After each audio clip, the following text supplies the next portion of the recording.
As a woman, I feel deeply insulted. Having Sydney Sweeney represent our female community is nothing short of a slap in the face. Brittney Griner. Give me a moment. Can't believe we're still on this, but I do want to say that if Sydney Sweeney was black, I don't think anyone would care. I don't think that Brittney Griner would care. And also, hasn't done anything for the female community. You know, here's my thing. What is Brittney Griner? One blurry clip lasted only a few seconds, yet somehow the internet managed to turn it into a courtroom, a detective agency, and a comedy club before the final buzzer even stopped echoing. Suddenly, everyone became a lip-reading expert. Every replay unlocked a brand new theory, and basketball almost became an afterthought. So what really happened between Brittney Griner and Caitlin Clark, and why did one viral moment completely hijack the WNBA conversation? Johnson. BG, right now you have 10 points, 5 rebounds. We see the Atlanta Dream as being very... Right now she's talking to the refs about holding.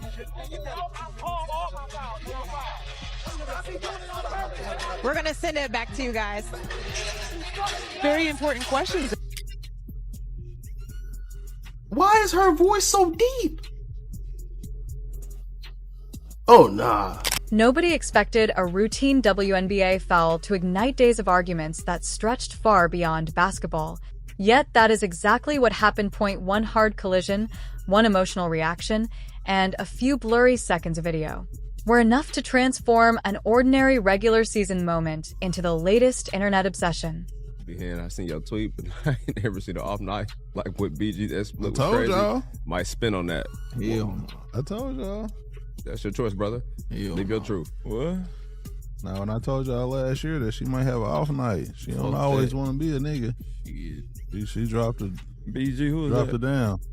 Brittney Griner did a split. Motherfucker, room touch, nigga. From that 520 out of that one, nigga. In the locker room. Look back at it. Within hours, basketball fans were no longer breaking down defensive rotations or debating coaching decisions. Instead, timelines became crowded with slowed-down clips. Lip-reading experts appeared out of nowhere, and millions of people suddenly believed they had uncovered a hidden story that the league supposedly wanted to keep quiet.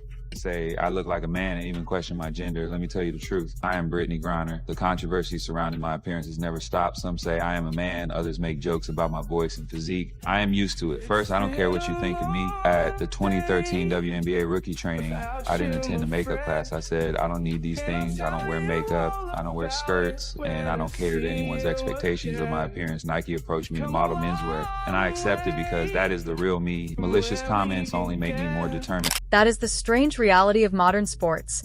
Sometimes the biggest headlines have almost nothing to do with the final score. A single viral clip can travel around the world before anyone has the opportunity to verify what actually happened, and once social media begins filling in the blanks, separating fact from fiction becomes almost impossible. Alright, I'm gonna say it.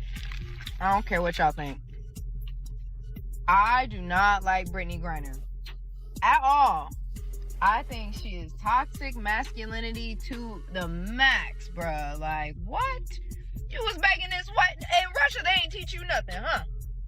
You was in jail in Russia, and you have the audacity to curse out the refs still, to call the comment she made about Caitlin Clark whooping her ass. Like, I don't get it. I don't get her dilemma. I don't get her deal. The controversy surrounding Brittney Griner and Caitlin Clark became another perfect example of how quickly basketball can turn into something much larger than basketball itself. The incident began during an intense matchup in which emotions were already running high. Caitlin Clark continued to attract the enormous attention that has followed her since entering the WNBA, while Brittney Griner brought the intensity and physical style that have defined her professional career for more than a decade. When contact occurred during one sequence, cameras captured Griner visibly frustrated as officials blew the whistle. What happened next lasted only seconds, but those few seconds became the center of an online storm that completely overshadowed the game itself.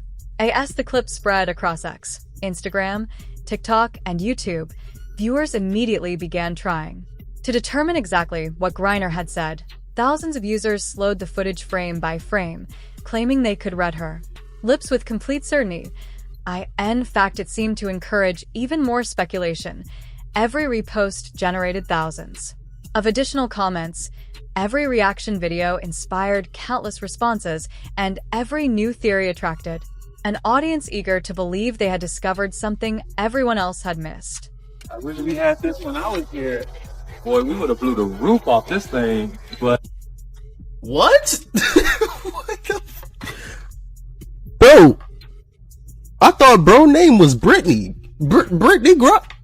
Oh, nah, bro. I don't know what this is, bro. I don't know who this is. This nigga was talented. This nigga was a hooper. But at national championship up there at Denver, that's what's standing out to me, 40-0 right now. The basketball itself gradually disappeared beneath an avalanche of online detective work. Much of the attention centered on the claim that Griner had yelled, "I'm a grown man." That interpretation quickly exploded across social media. But there has never been verified evidence confirming those words were actually spoken. Even so, the phrase spread so rapidly that many people accepted it as an established fact before any credible reporting could catch up. It became another reminder that viral content often moves far faster than accurate information. The speed with which rumors travel says as much about today's digital culture as it does about sports. Modern audiences are no longer content to wait for official explanations. They want immediate answers. And if those answers are unavailable, the internet has developed a remarkable ability to invent them. Caitlin Clark's arrival has transformed the WNBA in ways that few rookies in any sport ever manage. Attendance has climbed dramatically whenever Indiana visits opposing arenas. Television ratings have surged. Merchandise continues selling at remarkable levels, and games that once struggled to capture national attention now receive extensive coverage across sports media. And beyond that, I would argue that a 6'9" female basketball player who does everything in her power to look like a man, probably not a solid representative of the female community either. Once more, I think it all boils down to Sydney Sweeney's not black, and then that's the actual problem. So stupid. It's so... That level of popularity naturally changes the environment. For every veteran player, arenas are louder than they were only a year ago. Cameras capture every interaction, every disagreement becomes headline. Material players who spent years competing outside the brightest spotlight suddenly find themselves performing under unprecedented scrutiny, and every emotional reaction is instantly examined by millions of viewers. For Griner, intense public attention is nothing new throughout her career. She has consistently been one of the league's most recognizable stars. Her remarkable size, dominant defensive presence, and unique skill set have made her one of women's basketball's defining figures. Her detention in Russia and eventual return to the United States also placed her at the center of one of the most widely discussed stories in international sports. Few athletes understand public pressure better than she does. Meanwhile, Caitlin Clark has become the latest athlete to experience the unusual burden of transforming an entire league. Almost every sold-out arena reinforces the idea that she has introduced millions of new fans to women's basketball. At the same time, that attention creates unavoidable tension because increased coverage often concentrates disproportionately on one player, even within a league filled with elite talent. Brittney Griner is playing a game, and this is what Brittney Griner calls. I was not going to comment on any of this stuff until this took place. Watch what she says. The entire internet has reacted to this. Here's Brittney Griner. They're playing against the Indiana Fever, and look what she's saying. Go ahead, Rob. Well, the ticky-tack fouls that we were talking about earlier today. She says, this is from Brittney. Every time we play her, there's this commotion, like this loud rumbling from the stands. Turns out it's people, thousands of them, just sitting there, watching on purpose. It's very disruptive. It's called the freaking game that they pay you money to play. Many longtime WNBA supporters have argued that established stars deserved this level of attention years before Clark arrived. Others believe Clark's unique popularity has simply accelerated growth that benefits everyone. Both perspectives continue to shape discussions surrounding the league, particularly whenever controversial. Moments occur between Clark and veteran players. This wider context explains why the viral foul generated such extraordinary interest. IT was never simply about one play. Fans viewed the incident through entirely different lenses depending upon how they already felt about Clark, Griner, media coverage, and the WNBA itself. The clip became a blank canvas, onto which every existing frustration, loyalty, and opinion could be projected. Public commentators quickly joined the discussion. The disagreement highlighted another fascinating aspect of modern sports culture. Every viral incident now develops two completely separate competitions. One takes place on the court between athletes, the other unfolds online between competing narratives. Sometimes the second contest becomes so overwhelming that fans barely remember who actually won the game. Professional athletes have always dealt with hostile environments. From the NBA to the NFL, roaring crowds have traditionally been viewed as part of the job. Home supporters attempt to distract opponents. She did. Nigga, Brittney Griner. Brittney Griner did the split. Yes, bro, with no effort. Brittney Griner. I ain't even expect you to know how to sit on the wood.